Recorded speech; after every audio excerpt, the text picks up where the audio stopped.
Jabatan Sekretaris Kota Makassar M. Ansar akan berakhir atau akan memasuki masa purna bakti pada penghujung tahun ini, tepatnya tanggal 31 Desember tahun 2023. Menyikapi hal tersebut, Wali Kota Makassar Muhammad Ramdan Pomanto mengaku sudah memiliki calon pengganti M. Ansar. Dalam keterangannya dengan awak media usai menghadiri acara refleksi akhir tahun 2023 pemerintah Kota Makassar di salah satu hotel di kawasan Jalan Andi Jema, Rabu tanggal 27 Desember menegaskan calon sekda nantinya berasal dari OPD yang berkinerja terbaik.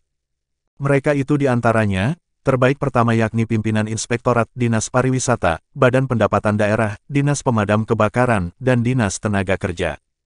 Pengusulan nama itu, lanjut dia, sesuai dengan undang-undang bahwa sejak 5 hari masa pensiun maka baru diusulkan. Denny Pomanto sapaan akrabnya mengatakan evaluasi ini memiliki cermin baik dan buruk, pasalnya pemerintahan tidak selalu terlepas dari kekurangan.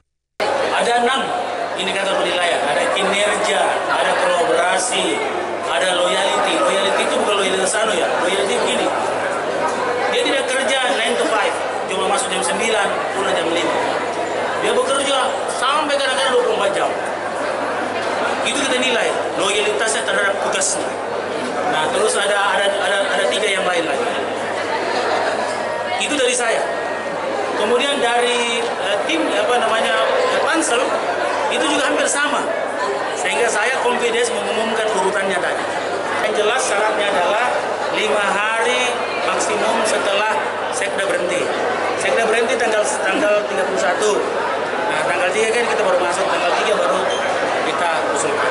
Denny berharap refleksi menjadi motivasi agar terus mengoptimalkan tugas pemerintahan pada tahun depan. Selain itu, Ketua IKA Unhas Sulsel itu mengingatkan kepada seluruh jajarannya bahwa jabatan itu adalah amanah.